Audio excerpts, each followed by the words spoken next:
Guys, welcome back to my YouTube channel. उम्मीद करते हैं कि आप खैरियत से होंगे। और जैसा कि आप लोगों को पता है कि मैं जो है पेरिस यानी फ्रांस शिफ्ट हो चुका हूं और इटली को मैं खैरबाद कह चुका हूं थोड़े से टाइम के लिए।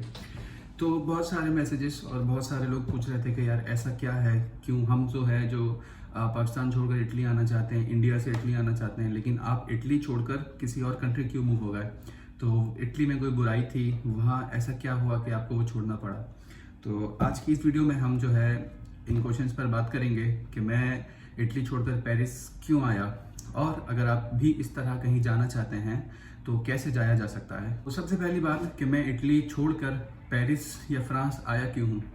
तो आप किसी भी यूरोपियन कंट्री में पढ़ते हैं या टर्की में, मैं अपने एक्सपीरियंस के हिसाब से आपको बता रहा हूँ। तो अगर आप किसी भी यूरोपियन कंट्री में हैं या टर्की में हैं या इसी तरह की कुछ कंट्रीज़ हैं कि वहाँ की किसी भी यूनिवर्सिटी में आप पढ़ रहे हैं, तो वहाँ से ये होता है कि आप जो है अपने बैचलर्स का नहीं मालूम, लेकिन मास्टर्स के जो है 1 या 2 सेमेस्टर, मैक्सिमम 2 सेमेस्टर जो है वो किसी दूसरी कंट्री में और किसी दूसरी यूनिवर्सिटी में, चाहे सेम कंट्री हो और डिफरेंट यूनिवर्सिटी हो, तो इस तरह आप उसमें गुजार सकते हो वहाँ पर जाके। तो इसे क्या कहते हैं, इसे कहते हैं सेमेस्टर एक्सचेंज। मैं अगर अपनी आपको बात बताऊं, जैसे कि मैं हूँ यूनिवर्सिटी ऑफ बोलोनिया का स्टूडेंट, ठीक है। तो वो इटली में है और वो है भी यूरोपियन कंट्री। तो वो यूरोपियन कंट्री है तो उस यूनिवर्सिटी के तमाम यूरोप में और यूके में, टर्की में और इस तरह कुछ यूनिवर्सिटीज़ के साथ लिंक है कह सकते हैं। तो वहाँ के स्टूडेंट जो हैं दूसरी कंट्रीज जाकर अपना जो है 1 सेमेस्टर वहाँ गुजारते हैं, जिसे सेमेस्टर एक्सचेंज कहा जाता है। और वो स्टूडेंट्स जो यहाँ से वहाँ जाते हैं तो उन्हें इरास्मस स्टूडेंट भी कहते हैं। तो हमारे यहाँ बहुत सारे लोग कंफ्यूज हैं कि यार ये कैसे इरास्मस है कि बंदा नॉर्मल पढ़ रहा है फिर अचानक से वो इरास्मस पे चला गया। तो नॉर्मली इरास्मस जो होते हैं वो 3 तरह के होते हैं जितना मुझे पता है। एक जो होता है इरास्मस मुंडस या मंडस कहते हैं, जिसमें ये होता है कि आपके 4 सेमेस्टर हैं और आप हर सेमेस्टर अलग कंट्री में करते हो।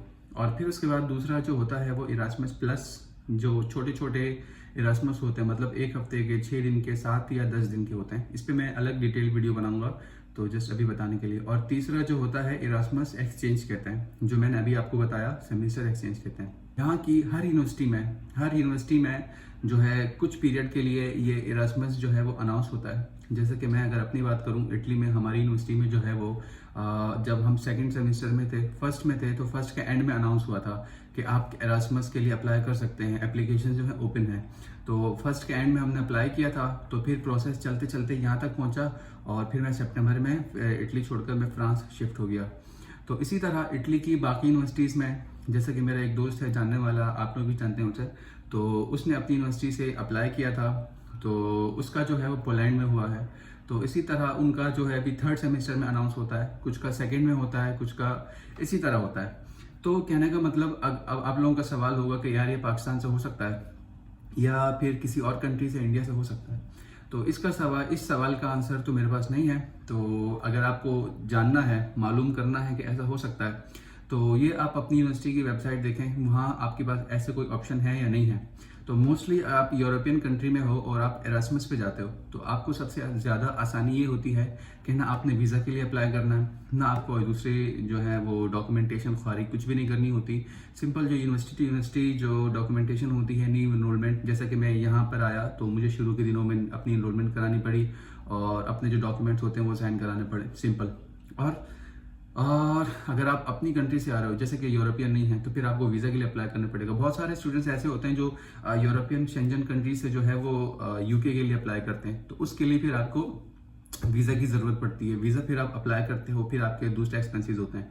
तो इसमें ये होता है कि जो हम इरास्मस पीरियड जो है दूसरी कंट्री में स्पेंड करते हैं, तो उसके जो है हमें चार्जेस मिलते हैं, मतलब पर मंथ हमें पे किया जाता है बीइंग इरास्मस स्टूडेंट। सो ये एक अच्छी चीज़ है। और इटली छोड़कर आने की वजह ये नहीं थी कि वहाँ पर मुझे अच्छा नहीं लगा, वहाँ मुझे मज़ा नहीं आया या फिर वहाँ कोई बुराई थी। बुराई कोई भी नहीं थी, बहुत अच्छा है, बहुत अच्छा लगा। अभी भी मुझे याद आता है क्योंकि मैं नया हूँ यहाँ पर। तो वापस जाऊँगा मैं साल बाद या 10 महीने बाद, जब भी मैं जाऊँ वापस मैंने जाना है, क्योंकि मेरे जो है 1 सेमेस्टर या 2 सेमेस्टर मेरे रहते हैं जो मैंने वापस जाके इटली में ख़त्म करने हैं। तो मेरी डिग्री मुझे वहीं से मिलनी है। तो ये होता है इरास्मस एक्सचेंज। रही बात पाकिस्तान से या फिर इंडिया से आने की, तो मैंने पाकिस्तान की कुछ यूनिवर्सिटीज़ के कुछ स्टूडेंट देखे हैं जो इरास्मस पे मतलब एक सेमेस्टर के लिए एक्सचेंज पे या वो यूएस गए हैं या फिर किसी और कंट्री मैंने उनको देखा है, स्विट्ज़रलैंड, सर्न या इस तरह। तो उसका प्रोसेस मुझे नहीं पता, लेकिन पाकिस्तान की हर यूनिवर्सिटी में ऐसा नहीं होता। शायद एक आध यूनिवर्सिटी हो, फिर कह रहा हूँ मुझे नहीं पता, लेकिन ये फिर आपको खुद देखना पड़ेगा कि ऐसा पॉसिबल है या नहीं है। तो खैर, उम्मीद करते हैं कि फिर इस वीडियो में आपको शायद कुछ सीखने को मिला होगा या कुछ आपकी नॉलेज में इजाफा हुआ होगा। खैर, मिलते हैं नेक्स्ट वीडियो में, तब तक के लिए वस्सलाम, चाचाओ, अल्लाह हाफिज़।